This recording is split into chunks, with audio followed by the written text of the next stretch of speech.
नमस्ते, सत श्री अकाल, आदाब। टीएस मदान आपका दोस्त, आपका हम सफर। माय डियर व्यूअर्स, मैंने आपसे प्रॉमिस किया था कि मेरे इस चैनल पे आपकी सक्सेस के लिए और आपकी हैप्पीनेस के लिए बेस्ट वीडियोस प्रोवाइड करता रहूंगा। इसी सिलसिले में मैंने इंग्लिश लैंग्वेज के एक one of the best trainers mister Suresh Kumar ji से रिक्वेस्ट की थी कि मेरे व्यूअर्स के लिए भी कुछ वीडियोस प्रोवाइड करें। तो आज से इस चैनल पे मिस्टर सुरेश की इंग्लिश लैंग्वेज ट्रेनिंग की वीडियोस देनी शुरू कर रहा हूं। सुरेश का ट्रेनिंग मेथड मुझे काफी इफेक्टिव लगा है। आप अभी बिगिनर्स हो या फिर पहले से ही फ्लुएंटली इंग्लिश बोलते हो, मेरी आपसे रिक्वेस्ट है कि इन वीडियोस को जरूर देखें। वैल्यू एडिशन होगी ही होगी। मिस्टर सुरेश इंग्लिश में पोस्ट ग्रेजुएट हैं और 1999 से इंग्लिश लैंग्वेज की ट्रेनिंग दे रहे हैं। सोनीपत हरियाणा में एस लैंग्वेज सेंटर के वो मैनेजिंग डायरेक्टर हैं। तो आप भी उनकी वीडियोस का फायदा लीजिए। Keep learning, keep growing. Good morning everybody. आज हम शुरुआत करते हैं एक ऐसी भाषा की सीखने की जिसको कई बार सुनते ही हमें लगता है कि बड़ी मुश्किल है। इंग्लिश सीखते वक्त हमारे मन में ये आ जाता है कि हम इसको सीख पाएंगे। तो मैं कहता हूं बिल्कुल सीख पाएंगे।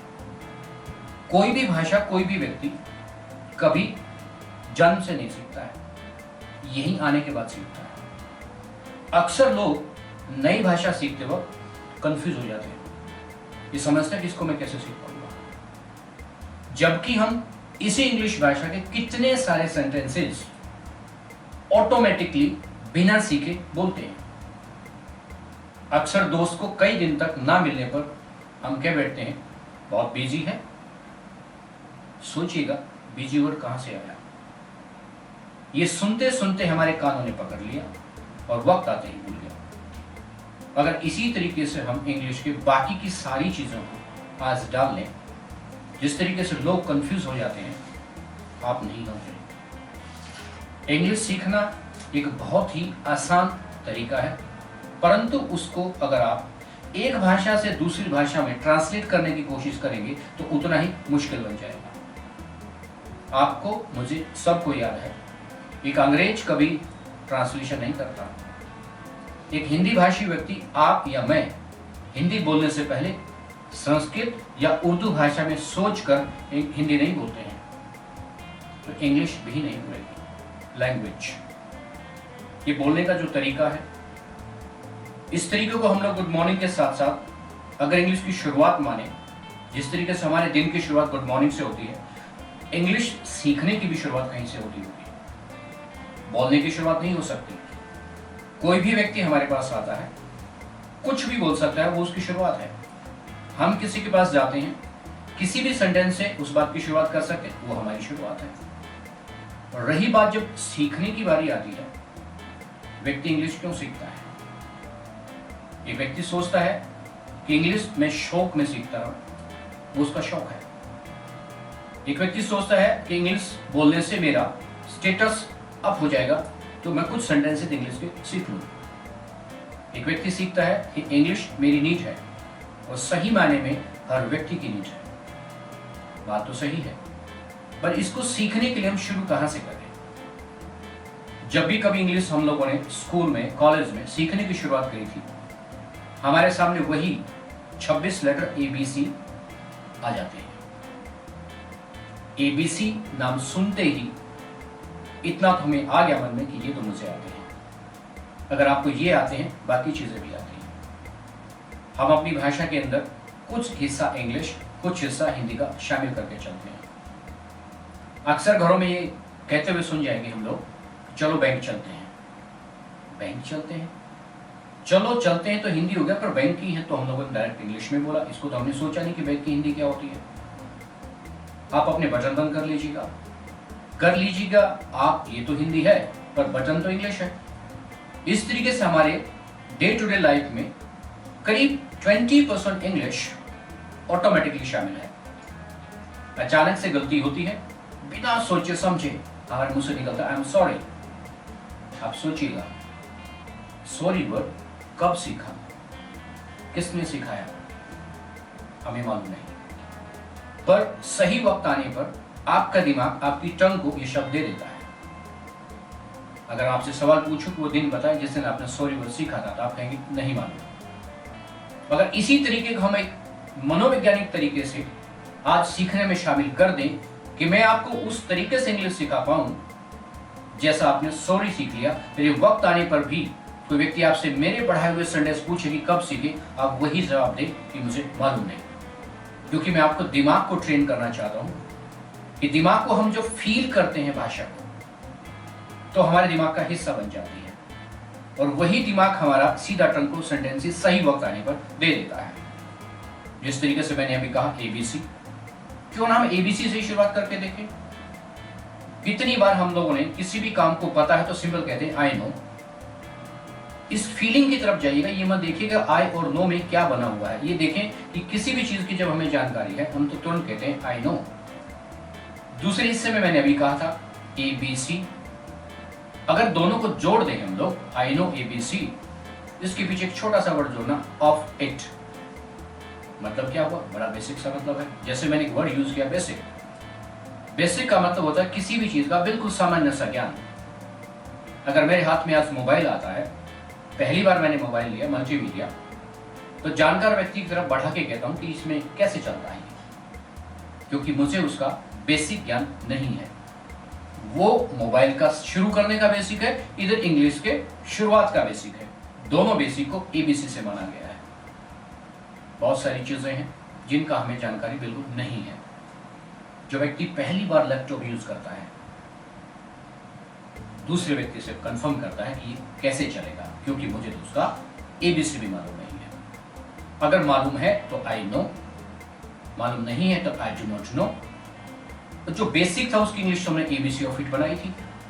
तो एक छोटा सा एक्सप्रेशन जिसको हम कहते हैं I do not know ABC of it. अब इस सेंटेंस की प्रैक्टिस कैसे करनी है, बात आती है होमवर्क की। हमारे ट्रेडिशनल पैटर्न में, एजुकेशन में होमवर्क लिए कहा है कि आप अपनी कॉपी पेन लेकर 20 बार इस सेंटेंस को लिखिएगा। मैं उस ट्रेडिशन पैटर्न को साइड में कर ये कहता हूं मनोवैज्ञानिक तरीके से अब इस बात को आप फील करें। अपने घर के अंदर रखी हुई चीजों की तरफ निगाह डालो। जो भी चीज आपकी पिछले महीने आई है, जिस दिन पहले दिन आई थी, तो उस दिन को फील करो कि जैसी चीज आई थी मन में एक उत्सुकता आई थी, फीलिंग आई थी कि यार ये चलेगी कैसे। क्योंकि मुझे उसका, वो जो मैंने अभी बताया था उसका, वो जो बेसिक वर्ड आ रहा था यहाँ पे फील लेके आओ एबीसी ऑफ इट। नहीं मालूम आई डू नॉट नो, तो उस चीज की तरफ देखो और अपने मन में विचार लेके आओ I do not know ABC of it. निगाह को दूसरी तरफ लेके चलेगा। घर में बहुत सारा सामान होगा। होमवर्क करने के लिए स्पेशल टाइम निकालना नहीं है। आप टीवी देखते देखते अपना होमवर्क कर सकते हैं। जैसे टीवी पे कोई भी ऐसी चीज आई, नई चीज जिसके बारे में आपको जानकारी नहीं है, तो अपने मन में उसी सेंटेंस को विचार ले आओ। क्योंकि मैंने कुछ वक्त पहले कहा था फीलिंग। लैंग्वेज को फील करना है, आप उसको याद नहीं करना, उसको रटना नहीं है। और फील लैंग्वेज को जो एबीसी से शुरुआत किया है, चीजों को देखो, जिसके बारे में पता है सिंपल मन में विचार लिया आई नो, और बेसिक था एबीसी ऑफ इट। दो चीजें छाट लो अपने घर के अंदर, अपने सोसाइटी में, अपने कॉलेज में, स्कूल में, टीवी पे। When you go to park, वहां पे बहुत सारी चीजें नजर आएंगी। सामने किसी की आपने ओडी कार देखी है, चलानी नहीं आती, तो अपना वही विचार लेके आ जाओ I do not know ABC of it. दूसरी तरफ कोई ऐसी गाड़ी, बाइक खड़ी है, क्योंकि आपके पास भी बाइक है, आपको चलानी आती, तो विचार लेके आ जाओ feeling I know ABC of it, मुझे इसका बेसिक मालूम है। अब एबीसी से अगर आगे बढ़े, एबीसी है क्या? लैंग्वेज की शुरुआत के उन 26 लेटर्स में से ये 3 है। पहले लेटर सभी को मालूम है, सिखाने की कोई जरूरत नहीं। आप मेरे से पहले जानते हैं कि ये तो आते हैं। कितनी सारी इंग्लिश हमें आती है पर बोलती क्यों नहीं? सवाल स्वयं से पूछेगा, खुद से पूछेगा सवाल। इस वीडियो को देखकर अगर आपको लगता है कि मैं इसके थ्रू इंग्लिश सीख जाऊंगा, बिल्कुल ये हेल्पफुल टूल है आपके लिए, बट आपको मेरे कहने के साथ साथ इसमें पूरा का पूरा फील करना है, जैसे मैं आपसे बात करते हुए फील कर पा रहा हूं। मेरे सामने आप हैं, मैं आपको नहीं जानता, तो मैं सोच रहा हूं आई डू नॉट नो। अगर आपके पीछे रखा हुआ टीवी मुझे दिख रहा है, या आपको मेरे पीछे कोई चीज दिख रही है, या मेरे साथ कोई चीज दिख रही है, तो आप उसको देख के कह सकते हैं I do not know ABC of it. इस एबीसी से आगे अगर हम बढ़ते हैं तो एबीसी को जोड़ते ही, यानी कि दो लेटर जोड़ते ही किसी एक वर्ड का रूप ले लेते हैं, एक शब्द का रूप ले लेते हैं। जैसे मैंने आई के साथ एम जोड़ा तो एम बन गया। एक जी एक लेटर है, ओ एक लेटर है, दोनों लेटर को जोड़ते ही गो बन गया। अब गो एक मीनिंग देता है, एक सेंस देता है। गो का मतलब जाना होता है। अगर शब्दों को भाषा में अगर मैं डिवाइड करता हूं, तोड़ता हूं, गो की जगह दूसरा वर्ड भी तो हो सकता है। आर एक लेटर है, ए एक लेटर है, एम एक लेटर है, जोड़ने पर राम निकलता है। उसकी दूसरी तरफ मैंने अभी आपको कहा गो एक लेटर है, ओ एक लेटर है, जी ओ गो, आपके सामने दो वर्ड्स आते हैं। मेरे इस हाथ में इधर गो है, मेरे इस हाथ में इधर राम है। इन्हीं दोनों शब्दों से पूरी इंग्लिश भाषा का जन्म हुआ है। मैं दावे के साथ कह सकता हूं, आप कोई भी किताब उठा के देख लीजिएगा, आप इन्हीं दो शब्दों का वर्णन पाएंगे, इन्हीं के बारे में डिस्क्राइब किया गया है। राम एक व्यक्ति का नाम है, गो एक काम है। काम का मतलब हम अपनी भाषा में जिसको क्रिया कह देते हैं, जिसको हम काम कह देते हैं, जिसको हम कार्य कह देते हैं, इंग्लिश में उसको वर्ब कहते हैं। सारा दिन मैं और आप काम ही तो करते हैं। काम करते का मतलब ऐसे शब्द जिसको हमने जी और गो करके बनाया, बना तो दो लेटर से है। अगर ये वर्ड मैं कहूं कई बार कि सर इसको हम कैसे माने कि ये काम है, कैसे प्रूव करें कि काम है, बिगनर्स के लिए प्रॉब्लम हो सकती है। जिसको इंग्लिश का कुछ बेसिक्स आता है, बेसिक्स वही सेंटेंस, जैसे मेरे मुंह से बेसिक्स निकला, विचार लिया, वही वाली फीलिंग एबीसी ऑफ इट। अगर इंग्लिश का बेसिक मालूम है, I know ABC of it. नहीं मालूम है, I do not know ABC of it. बात करते करते आपका होमवर्क हो गया, बात करते करते आपका रिवीजन हो गया। बात गो की है, सबूत देना पड़ेगा, प्रूफ करना पड़ेगा कि गो एक काम है, राम एक काम नहीं है। स्कूल में हम पहले दिन से सीखते आए हैं, जिसको आप वर्ब कहते हो, क्रिया कहते हैं, वो क्रिया कब होती है अगर उसकी इंग्लिश में कुछ फॉर्म्स बन जाए तो। राम की सेकंड फॉर्म हमने कभी नहीं सुनी, क्योंकि मेरा नाम राम हो सकता है, आपका भी नाम हो सकता है कुछ। क्या आपके नाम की कभी आपने फॉर्म सुनी है? आपका जवाब आएगा नो, और शायद हमने गो की फॉर्म सुनी है। अगर हम गो की फॉर्म की बात करेंगे, गो की सेकंड फॉर्म वेंट, आपको पहले से मालूम है। गॉन पहले से मालूम है, क्योंकि ये मान के चलना ही नहीं पड़ेगा कि हमें मालूम है, हम ये मान के चलेंगे कि हमें मालूम है। थर्ड फॉर्म गॉन हो गए। बात जब थर्ड फॉर्म से आगे बढ़ने की आती है, इंग्लिश को एक प्रैक्टिकल रूप देने के लिए इसकी हम लोगों ने 5 फॉर्म में काम किया है। और मन में विचार आता है हमने तो 3 पढ़ी है, 5 कहां से हुई? जी हाँ, जैसे ही आप आईएनजी पहले वाली फॉर्म में ऐड करते हैं, आपको एक नया वर्ड मिल जाता है गोइंग। या तो इसको आईएनजी फॉर्म कह लो, या मेरे कहने से इसको आप फोर्थ फॉर्म में गिनती कर लो। पहली फॉर्म आपकी होगी गो, सेकंड वेंट, थर्ड गॉन और फोर्थ गोइंग। जब 5वीं फॉर्म की बारी आती है तो उसमें हल्का सा ईएस जोड़ के गोज बना दो। अगर किसी वर्ड की इस तरीके से 5 फॉर्म बन पाई तो आप मान लीजिएगा कि ये एक्शन है, ये कोई कार्य है। अगर किसी वर्ड की, जैसे इधर मैंने राम की कोई फॉर्म नहीं बन पाई, तो समझ लीजिएगा ये कोई कार्य नहीं है, यानी कि कोई भी वर्ब नहीं है। इसका सबसे मेन इसका प्रूफ है कि हम किस तरीके से शब्दों को डिवाइड कर सकते हैं। डिवाइड होने के बाद अगर मैंने यहाँ पे गो के साथ आईएनजी जोड़ के फोर्थ फॉर्म बनाई है गोइंग, तो इसका मीनिंग भी मुझे मालूम है। आपको सुनते ही आता गोइंग, गोइंग का मतलब कोई व्यक्ति जा रहा है, कोई काम भी तो जा रहा है, कोई व्यक्ति जा रहा है, कोई बस जा रही है। अब इसको फील कैसे करें?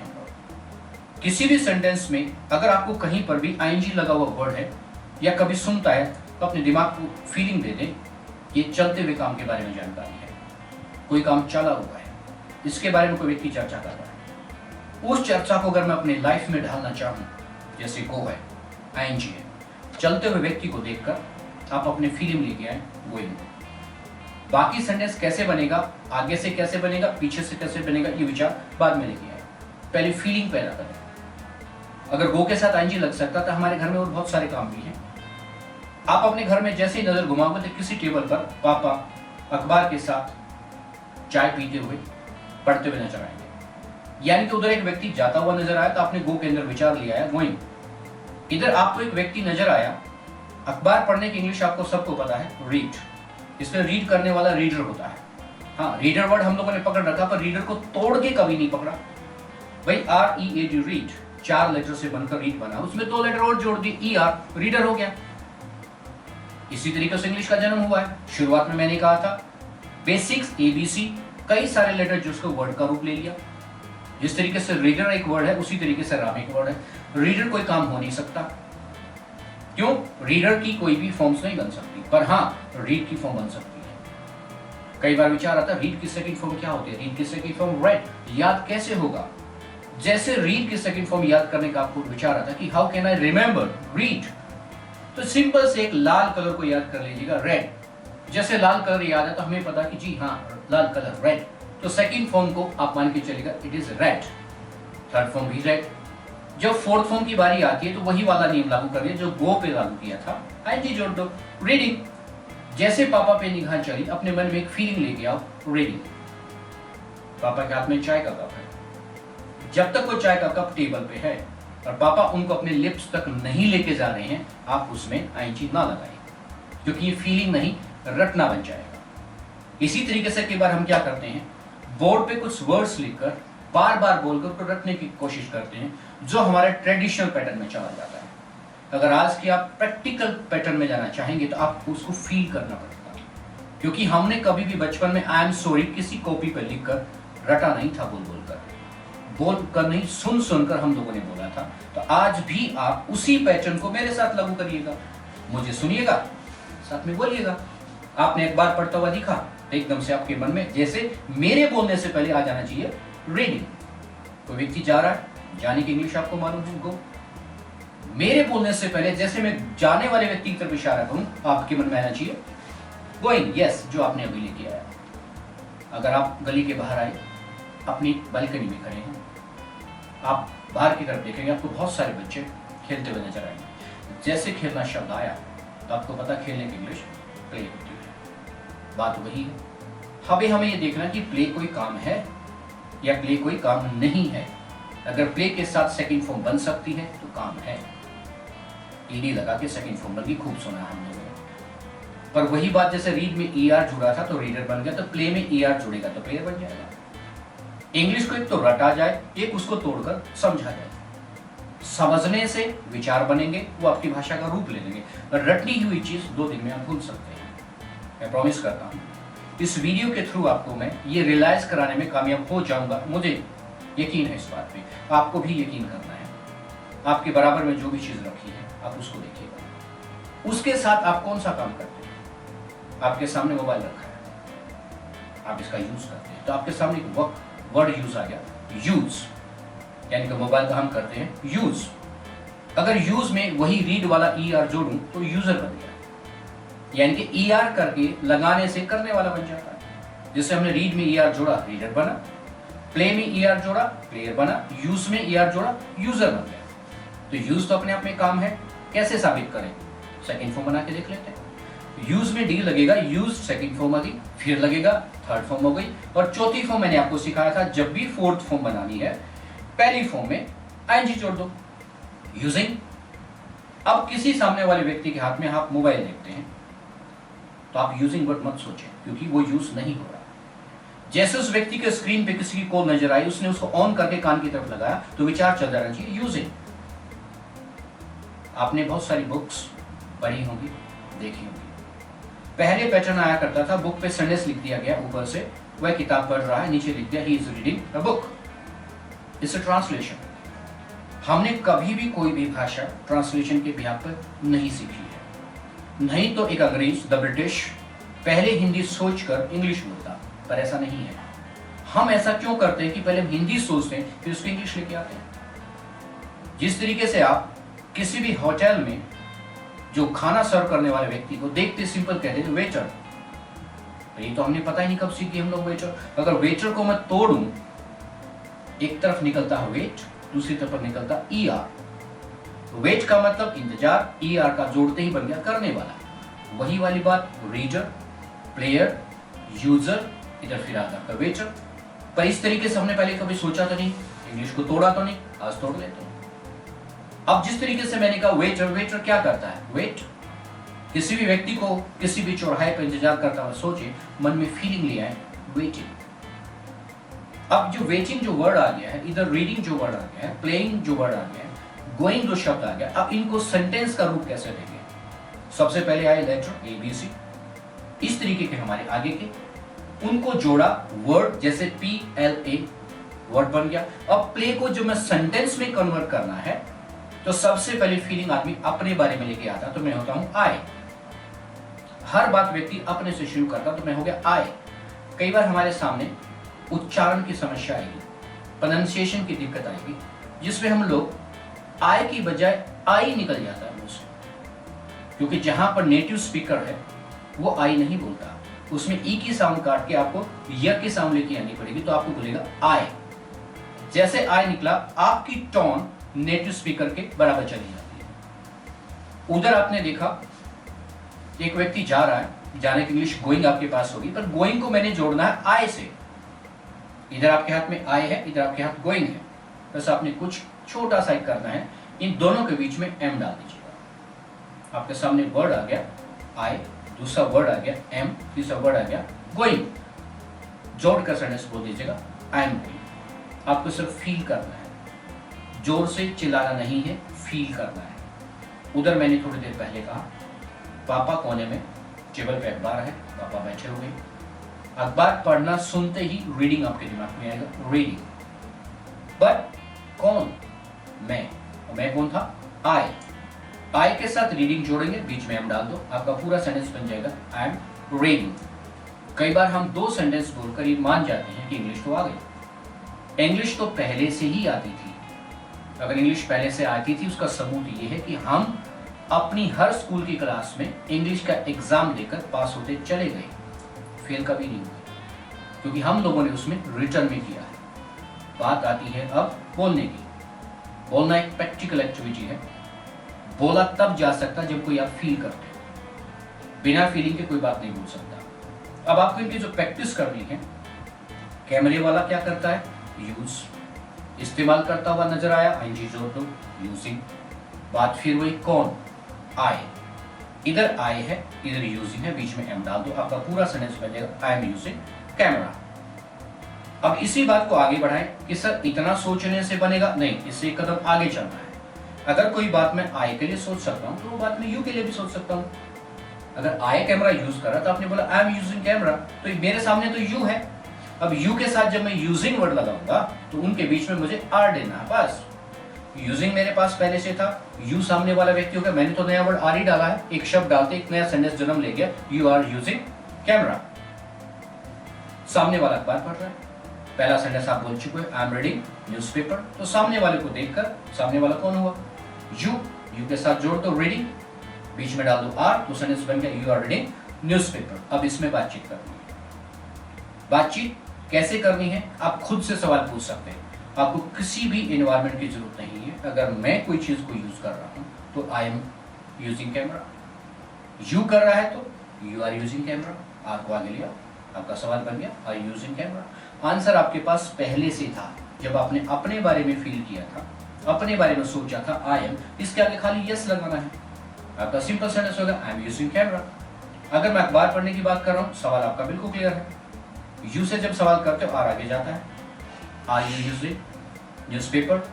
न्यूज़पेपर को यूज करते हैं, हाँ यूज भी करते हैं। अगर कहीं पर हम लोग कोई चीज लपेट के दे रहे हैं, तो यूज भी कर रहे हैं। अगर कोई व्यक्ति पढ़ रहा है, तो रीड भी कर रहे हैं। ये आपको अपनी नजर से फील करना पड़ेगा कि व्यक्ति यूज कर रहा है या ये व्यक्ति उसको रीड कर रहा है।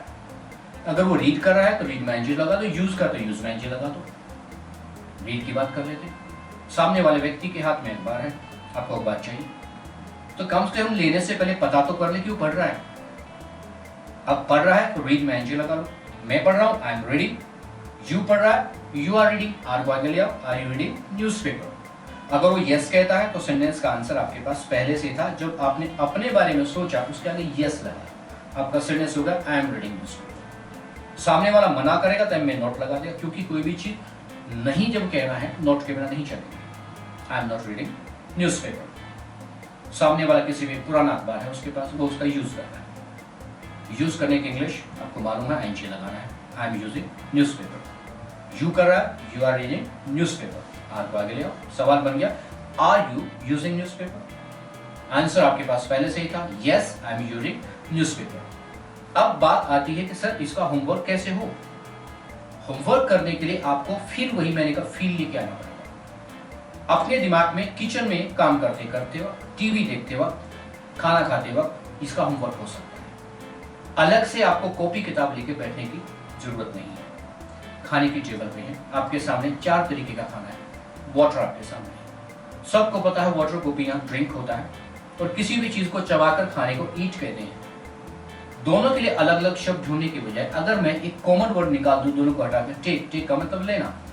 अक्सर लोगों को कहते सुना है टेक इट, ले लीजिएगा इसे। अगर मैं पानी को इट हटा के लगा दूं टेक वाटर, बात वही आती है। अगर कोई व्यक्ति मेरे सामने पानी पीता हुआ नजर आया तो मेरे दिमाग में पहली फीलिंग लेके आऊंगा टेकिंग वाटर। सामने व्यक्ति के हाथ में पानी नजर आता है, जब तक वो पानी उसके होठों तक नहीं जाता आप टेकिंग का विचार मत लाइएगा। अगर आप विचार ले आए तो माना जाएगा रटा हुआ है। हम बात करें फील करने की, महसूस करना है अंदर से। जैसे व्यक्ति का हाथ गिलास लेके होठों की तरफ बढ़ता है तो अपने अंदर से फीलिंग लेके आऊं टेकिंग वाटर। मैं अपने लिए सोच रहा हूं I am taking water. You के लिए सोचें। कई बार आपको लगेगा कि ऐसा क्या काम है, हाँ बिल्कुल आपको सोचना पड़ेगा। कुछ समय के लिए अपनी फीलिंग को आपको लेके आना पड़ेगा यू आर टेकिंग वाटर। तो सामने वाले से सवाल हो सकता है are you taking water. Answer आपके पास पहले से था क्योंकि आपने अपने से जब शुरुआत करी थी आई एम टेकिंग वाटर के आगे आपने यस लगाना है तो सेंटेंस अगर yes I am taking water. अब इस बात को जब हम आगे बढ़ाएंगे, आई के साथ जब यू को लेके चलेंगे तो यू की तरफ देखते ही आपके बराबर में और भी दूसरे व्यक्ति नजर आएंगे। एक तरफ देखेंगे तो आपको नजर आएगा कि यहाँ पर महिलाएं हैं तो उनके लिए एक विचार जन्म करें अपने दिमाग में शी। दूसरी तरफ कोई और व्यक्ति नजर आता है उसके लिए विचार लेके आए ही। अब एक सेंटेंस को 4 हिस्सों में बांटकर हम लोग फील करें। अगर मैं पानी पी रहा हूं आई एम टेकिंग वाटर, जानबूझकर सोचे यू पी रहा है यू आर टेकिंग वाटर, और यू को बताएं कि उधर देखें शी इज टेकिंग वाटर, इधर देखें ही इज टेकिंग वाटर। पहले कहते थे लोग इन्वायरमेंट के बिना इंग्लिश नहीं बोलती, तो मैं आपके साथ दावा करता हूं आप अकेले खुद का इन्वायरमेंट बना सकते हैं। आप अपने राइट तरफ देखें तो समझ जाना ही बैठा है, लेफ्ट की तरफ देखें तो शी बैठी है, और सामने जिससे बात करें वो यू बैठा है और आप खुद अपने आप हो गए।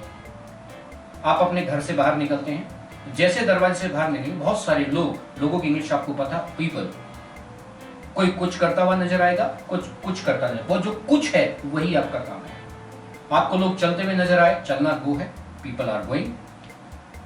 आप अपने आप से सवाल पूछ सकते हैं आर पीपल गोइंग, आपको आंसर मिलेगा यस पीपल आर गोइंग। अगर आप दूसरी तरफ देखेंगे कितने सारे लोग आपको खाना खाते हुए नजर आएंगे, किसी रेस्टोरेंट पे बैठे हुए हैं, डोसा खा रहे हैं, खाने की इंग्लिश आपको बताई थी टेक, सिंपल बन गया टेकिंग डोसा। पर कौन? पीपल। तो सिंपल आपके माइंड में एक फीलिंग लेके आए, डोसे की दुकान के सामने से गुजरते ही फीलिंग ले पीपल आर टेकिंग डोसा। चलते चलते बिना रुके सवाल पूछ सकते खुद से are people taking dosa, answer आएगा yes people are taking dosa. आप अपनी कार में बैठे हैं, सबको मालूम है कार चलाना ड्राइव कार। अगर मैं ड्राइव की 4th फॉर्म बनाऊं तुरंत आपके दिमाग में आईएनजी आएगा ड्राइविंग कार, पर कौन? आई। जैसे ही बात आती आई एम ड्राइविंग कार तो यू के बारे में भी आ सकते यू आर ड्राइविंग कार। अब उसी विचार को फिर आगे बढ़ाए, राइट की तरफ लेके जाए he is driving car, left की तरफ देखे शी इज ड्राइविंग कार, और जैसे ही गली में बाहर सड़क पे देखे बहुत सारे लोग कार को लेते हुए नजर आएंगे, पीपल आर ड्राइविंग कार। अब इन्हीं सेंटेंसेस से जब आप सेंटेंस के क्वेश्चन बनाएंगे, क्योंकि बिना क्वेश्चन के आंसर नहीं मिलता। पीपल के आगे आर लगा है, आर को पहले ले आओ, are people driving car, yes people are driving car. अब उसको फील करने के लिए आप किचन में जाते हैं, किचन में क्या करेंगे? खाना बनाएंगे। आपको पता है खाना बनाना प्रिपेयर फूड, जैसे इसकी 4th फॉर्म बनाएंगे आईएनजी लगा दो प्रिपेयरिंग फूड। पर खाना तो मम्मी बना रही है, मम्मी तो शी हो गई, नहीं शी की जगह मम्मी लगा दो, यस मदर। नहीं, मदर का कोई नाम भी तो होगा, मदर का नाम अगर रीना है तो Reena is preparing food, my mother is preparing food. दोनों को हटाकर आप बता दो शी इज प्रिपेयरिंग फूड। इधर से आवाज आई फादर ने कि मॉम कहाँ है, तो आपके मन में विचार है, फीलिंग है शी इज प्रिपेयरिंग फूड। बिना सोचे समझे अगर आपके दिमाग में सेंटेंस निकलते हैं तो आप लैंग्वेज के जानकार हैं, पर उस लेवल तक जाने के लिए you will have to feel, आपको फील करना पड़ेगा। फीलिंग घर के अंदर से शुरुआत होगी। आपके बाजू जो कुछ भी घट रहा है उसको आप फील करें। इधर कोई टीवी देख रहा है, दूसरा व्यक्ति कोई खाना बना रहा है, तीसरा व्यक्ति कोई चाय पी रहा है, कोई व्यक्ति अखबार पढ़ रहा है। सभी के सामने आपके पास एक व्यक्ति आया प्रिपेयर फूड, इधर व्यक्ति आया रीड न्यूज़पेपर, इधर आया टेक फूड, इधर आया वॉच टीवी। आपके सामने 4 वर्ड आए, take, prepare, watch and read. सभी में आईएनजी जोड़ दो, रीड का रीडिंग हो जाएगा, टेक का टेकिंग हो जाएगा, वॉच का वॉचिंग हो जाएगा, प्रिपेयर का प्रिपेयरिंग हो जाएगा। अब उसका होमवर्क में डाल दो। अगर ये अखबार पढ़ रहे हैं तो आई एम रीडिंग न्यूज़पेपर, इसी को अब 4 लोगों के साथ आप यूज करिएगा। You are reading newspaper, she is reading newspaper, he is reading newspaper, और सभी के क्वेश्चन बना लीजिएगा। आई के साथ जो है एम को आगे ले आओ, am are reading newspaper. You के साथ आर को ले आओ, are you reading newspaper. She के आगे जो वर्ड था इज को आगे लेके आपका सिंपल क्वेश्चन होगा, is she reading newspaper. Answer आपके पास था पहले से, yes she is reading newspaper. मना करेंगे, she is not reading newspaper. वही सवाल ही के लिए ले आओ, आपके पास पहले से सेंटेंस था, ही इज रीडिंग न्यूज़पेपर। इज को आगे ले आओ, इज ही रीडिंग न्यूज़पेपर, तो आंसर निकलेंगे yes he is reading newspaper. इस तरीके से आप अपना पूरा होमवर्क बिना किसी दूसरे व्यक्ति की हेल्प के लगातार करिएगा। मेरा प्रॉमिस है, वादा है, आपके दिमाग में 1 ही घंटे के अंदर इंग्लिश चलनी शुरू हो जाएगी, ना कि दूसरी कोई भाषा। When we feel English, then we speak English. Thank you. Bye. Good day. तो कैसी लगी ये वीडियो? मुझे तो अच्छी लगी। अगर आपको भी अच्छी लगी हो तो लाइक कर दीजिएगा, शेयर भी कीजिएगा और कमेंट भी कीजिएगा। आपके कमेंट्स हमारे लिए फीडबैक होगी। Thanks for watching, all the best.